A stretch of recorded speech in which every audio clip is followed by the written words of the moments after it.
নমস্কাৰ সকলোকে স্বাগতম জনাই আজি ব্লগটি আৰম্ভ কৰিছোঁ আৰু অসমীয়া নৱবৰ্ষ আৰু ৰঙালী বিহুৰ বহুত হিয়া ভৰা শুভেচ্ছা যাচিলোঁ। সকলোৰে জীৱনবোৰ যাতে ৰঙীন হওক ৰঙালীৰ ৰঙেৰে আৰু সকলোৱে ধুনীয়াকৈ বিহুটি উপভোগ কৰক।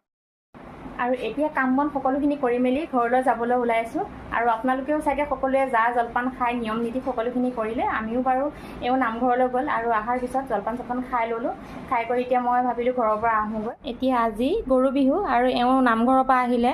এইফালে প্ৰসাদ আৰু এতিয়া আকৌ খাব লৈছোঁ জলপান আৰু এইফালে দৈখিনিও বাৰু ধুনীয়া আৰু এইফালে মিল্ক মেড ল'ম, খাই লওঁ। এয়া ঘৰৰ মালভোগ কল কিমান ডাঙৰ হৈছিলে দেখিছেনে? পকিছে আৰু ভালকৈ পকিব লাগিব, তেতিয়াহে খাবলৈ ভাল হ'ব। গছতে পকোৱা গ'ল যে। এতিয়া আহি ঘৰ পালোহি আৰু এইফালে টোপোলা আৰু এতিয়া ঘৰলৈ যাওঁ, মাত দিওঁ ভিতৰলৈ বাৰু মাহঁতক মনে মনে। এতিয়া আহি মাহঁতৰ ঘৰ পালোহি। আজি বিহু আৰু ইয়াতে আপোনালোকৰ আগলৈ মই আগবঢ়োৱা নাই বাৰু, ভিডিঅ' কৰি থৈ দিলোঁ। আমাৰ জাগি ভকতগাঁও পঞ্চায়তৰ আমাৰ 2 নং ৱাৰ্ড আমাৰ ৱাৰ্ড হয় আৰু আমাৰ ৱাৰ্ডত মোৰ লগৰ বান্ধৱী, আমি সৰু কালৰ পৰা মানে বহুত ভাল বান্ধৱী আছিলোঁ। ৰেখা আৰু ৰেখাৰ বাঘ হয় আৰু বেবী বাই হয় এতিয়া মোৰ বাৰু। আৰু তাই উঠিছে ইলেকশ্যনত, মই দেখাই দি আমাৰ মাহঁতৰ ঘৰলৈ আহিছিলে এইগৰাকী। আপোনালোকে আশীৰ্বাদ কৰিব দেই, তাই যাতে একদম জয়যুক্ত হয় ইলেকশ্যনত। আৰু সকলোলৈকে মানে বিহুৰ শুভেচ্ছা দিয়াৰ লগতে তাইলৈকো দিছোঁ বিহুৰ বহুত শুভেচ্ছা থাকিল দেই তোমালৈ। অঁ থেংক ইউ। আৰু এইফালে আমাৰ মা বাৰু শুভেচ্ছা দিছোঁ। বেবী মোৰ ছাত্ৰী হয়, বহুত ভাল ছোৱালী, তাই বহুত সত্যবাদী ছোৱালী, মানে ইমান অমায়িক নহয়, বহুত ভাল। আপোনালোকে সকলোৱে জয়যুক্ত কৰিব তেওঁ বহুমূলীয়া ভোটটো দি পেলাই দেই। অনুৰোধ কৰিছোঁ আপোনালোকৰ একদম। ইয়াতে আহি জলপান নাখালোঁ বাৰু, চাহ খালোঁ আৰু দৈ অলপমান দিলে, প্ৰসাদ খালোঁ আৰু এতিয়া যাওঁগৈ। বোৱাৰীহঁতকো মাতিছোঁ আমাৰ ঘৰলৈ বিহুলৈ। কেতিয়ালৈকে যায় এই কাৰণে বোৱাৰী একদম কামত লাগি চব্জি কাটাত লাগি আছে। দেখিছানে মোৰ ছোৱালীজনী আনিছে ঘৰতে লগা দেই গছত।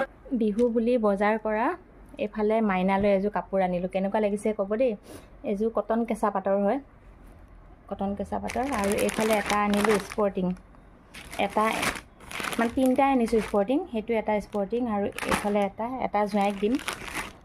তাৰপিছত এখন বিহুৱান জোঁৱাইলৈ, এখন ধুনীয়াকৈ বিহুৱান। আৰু এইফালে নাতিৰ কাৰণে আনিছোঁ, নাতিৰ কাৰণে এইফালে এইটো চাৰ্ট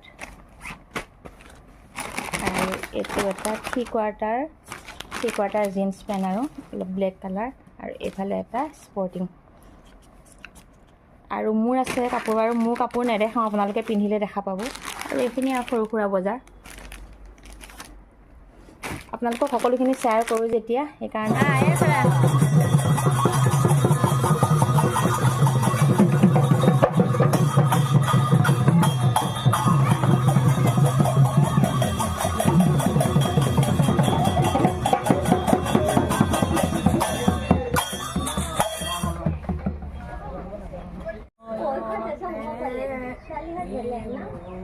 আমাৰ গাঁৱৰে গোটেইখিনি।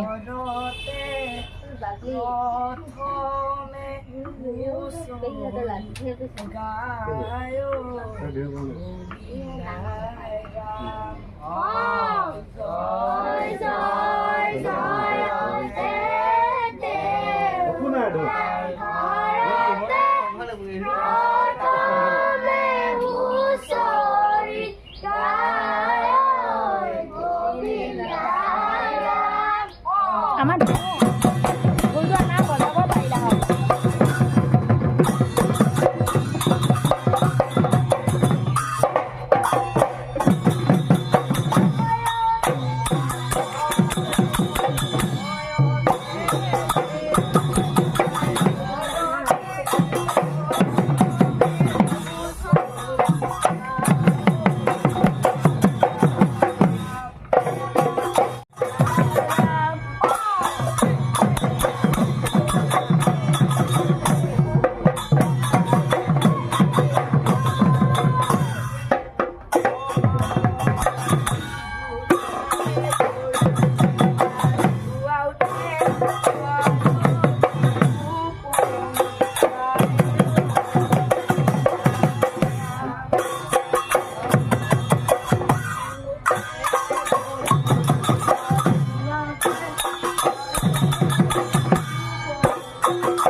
আৰু বিহুত মাহঁতৰ ঘৰৰ পৰা আহিলোগৈ আহি কৰি গধূলা চাকি বন্তি দি চাহ পিঠা আকৌ খাই ল'লোঁ খাই কৰি এতিয়া আকৌ ভাত বনোৱাৰ যা যোগাৰ কৰিব লৈছোঁ আৰু আজি আনিছে মানে নেপালী কাঠ খাচী মাংস আপোনালোকেতো জানেই মোৰ একদম প্ৰিয় মাংস এই নেপালী কাঠ খাচী মাংসটো মোৰ প্ৰিয় মানে মুৰ্গী আদি হাঁহ চাহ খাওঁ যদিও মানে এইটো মাংস বহুত ভাল পাওঁ এতিয়া তাকে যা যোগাৰ কৰি লৈছোঁ আৰু বেছি ইমান বনাই নকৰোঁ পাপৰ ভাজি মাৰ মাংস বনাম হৈ যাব বিহু বুলি আমাৰ ইমান স্পেচিয়েল বোলে এখোপা বনাই কৰি মানে নেখাওঁ খোৱা মানুহে নাই আপোনালোকে জানে দুজনহে মানুহ গতিকে অলপ সকলোখিনি ভিডিঅ' বনাওঁ যেতিয়া এতিয়া বনাই লওঁ এইফালে নহৰু আদা বটা আৰু এই কেইফুট নহৰু দিম মই আঞ্জাতে পেলাই এইফালে জিৰা জালুক এইফালে আলুখিনি অলপ ফ্ৰাই কৰি লওঁ আলুখিনি ভাজি ল'লোঁ আৰু এতিয়া ইয়াতে পিঁয়াজ দিছোঁ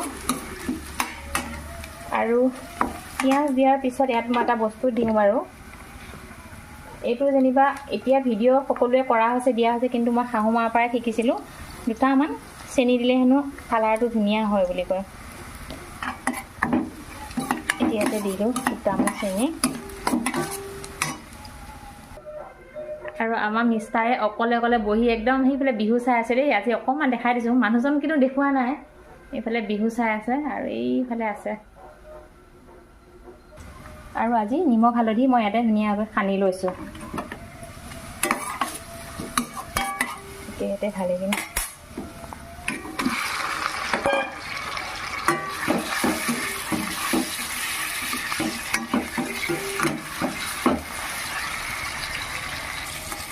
ইয়াতে এতিয়া নহৰু মছলাখিনি দি দিম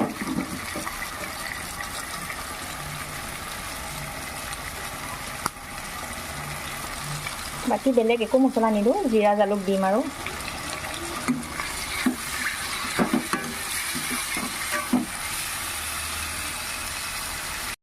এয়া মাংস ভাজি হ'ল অলপমান এইফালে খাবলৈ নমাইছোঁ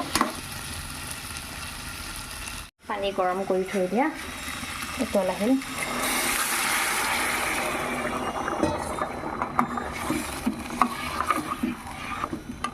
ইয়াতে নহৰু দুফুটমানো দিছোঁ মই খাই ভাল পাওঁ ভাত হ'ল আৰু এওঁ বিহু চাই আছে বাৰু টিভিত আৰু এয়া খাই লওঁ চিম্পুলকৈ আৰু একো মানে আমি বনাই নাথাকিলোঁ আৰু মানে মাংসৰ লগত ভাজি একদম বেয়া পাওঁ বনোৱা নাই আৰু ধুনীয়াকৈ ছাগলী মাংস বনালোঁ আৰু এইফালে পাপৰ ভাজি